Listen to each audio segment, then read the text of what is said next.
शिशु संगोपन संस्था संचलित सविता रमेश फिरोदिया प्रशाला अहमदनगर।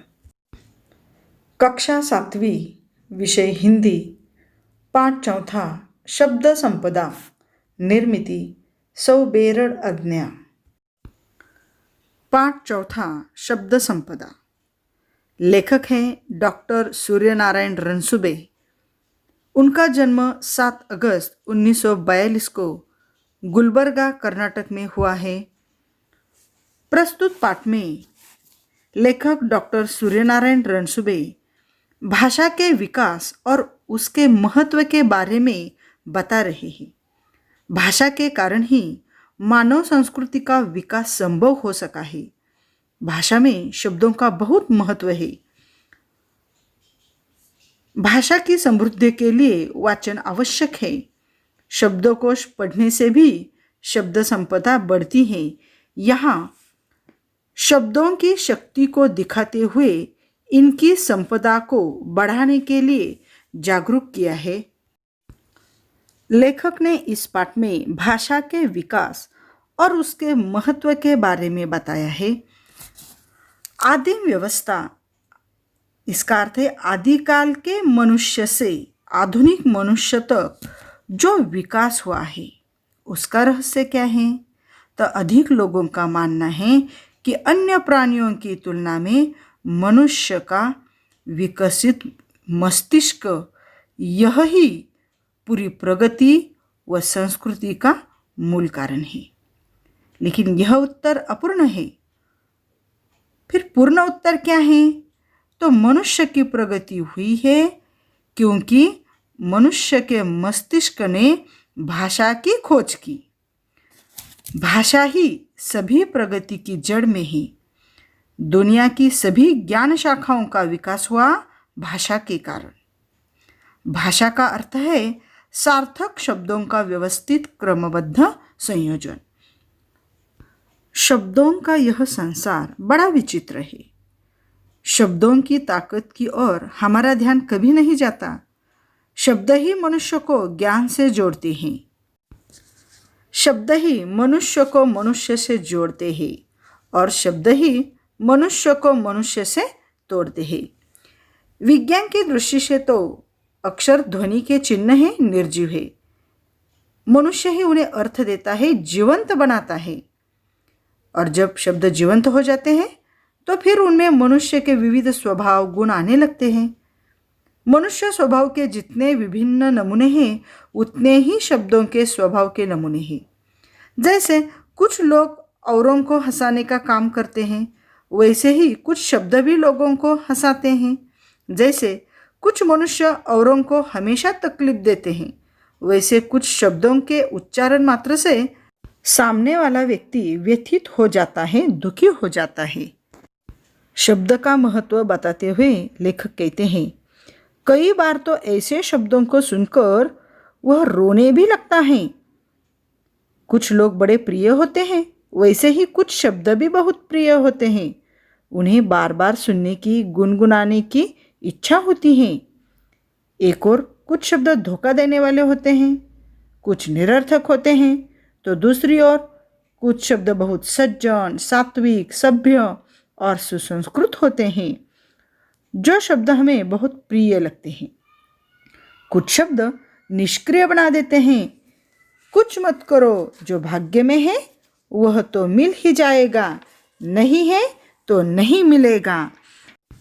वैज्ञानिक न्यूटन ने कहा है कि किसी भी काम की सफलता के लिए 90% परिश्रम की, 5% बुद्धि की और 5% संयोग की जरूरत होती है। परंतु याद रखिए, किसी भी काम को पूर्णत्व देने के लिए 90% कठोर परिश्रम की जरूरत होती है। और जो शब्द हमें निष्क्रिय बनाते हैं, ऐसे निष्क्रिय शब्द हमें अपने जीवन व्यवहार से निकाल कर बाहर करना चाहिए, तभी हमारी उन्नति हो सकती है। कुछ भाषाओं के शब्द किसी भी अन्य भाषा से मित्रता कर लेते हैं और उन्हीं में से एक बन जाते हैं। जैसे आपके मित्रों में से कुछ ऐसे हैं जो सबसे घुल मिल सकते हैं, कुछ ऐसे होते हैं कि वे औरों से मित्रता नहीं कर पाते। शब्दों का भी ऐसा ही स्वभाव होता है। विशेषकर अंग्रेजी भाषा के कई शब्द जिस किसी प्रदेश में गए वहाँ की भाषाओं में घुल मिल गए, जैसे बस, रेल, कार, रेडियो स्टेशन आदि। और तमिल भाषा के जो शब्द हैं वे किसी भी भाषा से घुलना मिलना नहीं चाहते। हिंदी के भी शब्द हैं, वो मिलनसार हैं परंतु सब नहीं। इस प्रकार अनेक भाषाओं के शब्दों के आने से हमारी भाषा समृद्ध होती है।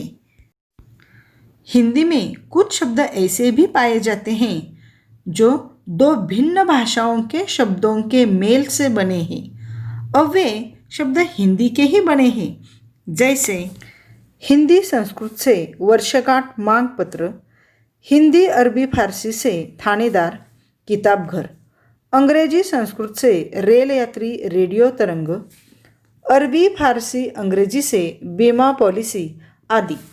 इन शब्दों से हिंदी का भी शब्द संसार समृद्ध हुआ है। कुछ शब्द अपनी माँ मातृभाषा को छोड़कर औरों के साथ जाते ही नहीं। कुछ शब्द किसी भी भाषा में जाकर अपने लिए जगह बना ही लेते हैं। शब्दों के इस प्रकार बाहर जाने और अन्य अनेक भाषाओं के शब्दों के आने से हमारी भाषा समृद्ध होती है। विशेषतः वे शब्द जिनके लिए हमारे पास प्रतिशब्द नहीं होते।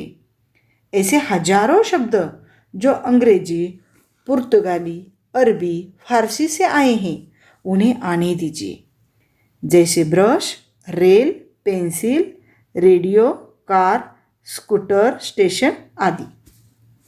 परंतु जिन शब्दों के लिए हमारे पास सुंदर शब्द हैं उनके लिए अन्य भाषाओं के शब्दों का उपयोग नहीं होना चाहिए। हमारे पास माँ के लिए, पिता के लिए सुंदर शब्द हैं, जैसे माई, अम्मा, बाबा, अक्का, अन्ना, दादा, बापू आदि। अब उन्हें छोड़ मम्मी डैडी कहना अपनी भाषा के सुंदर शब्दों का अपमानित करना है। लेखक कहते हैं कि अपनी भाषा के जो सुंदर शब्द हैं उनके लिए अन्य भाषा के शब्द का प्रयोग ना करें। इससे अपनी भाषा के सुंदर शब्द का अपमान होता है। इसलिए अपनी भाषा के सुंदर शब्द का ही प्रयोग करें। हमारे मुख से उच्चारित शब्द हमारे चरित्र, बुद्धिमत्ता, समझ और संस्कारों को दर्शाते हैं। इसलिए शब्दों के उच्चारण के पूर्व हमें सोचना चाहिए। कम से कम शब्दों में अर्थपूर्ण बोलना और लिखना एक कला है। यह कला विविध पुस्तकों के वाचन से परिश्रम के साध्य हो सकती है। मात्र एक गलत शब्द के उच्चारण से वर्षों की दोस्ती में दरार पड़ सकती है। अब किस समय किसके सामने किस प्रकार के शब्दों का प्रयोग करना चाहिए, इसे अनुभव, मार्गदर्शन, वाचन और संस्कारों द्वारा ही सीखा जा सकता है। सुंदर, उपयुक्त और अर्थमय शब्दों से जो वाक्य परीक्षा में लिख जाते हैं उस कारण ही अच्छी श्रेणी प्राप्त होती है, अच्छे गुण मिलते हैं।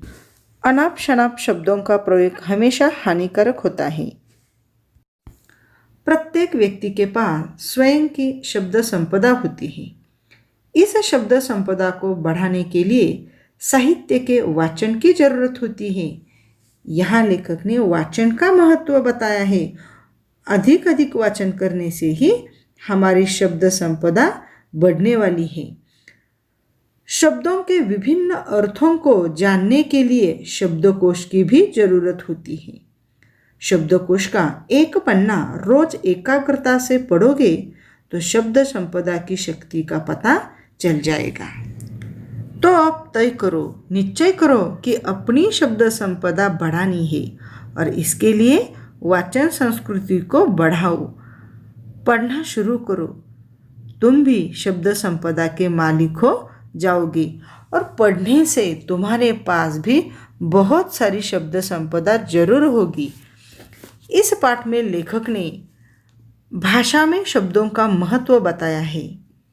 शब्द मनुष्य को ज्ञान से जोड़ते हैं, मनुष्य को एक दूसरे से जोड़ते हैं, मनुष्य को हंसाते हैं, प्रेरणा देते हैं। भाषा की समृद्धि के लिए वाचन आवश्यक है और शब्दकोश पढ़ने से भी शब्द संपदा बढ़ती है।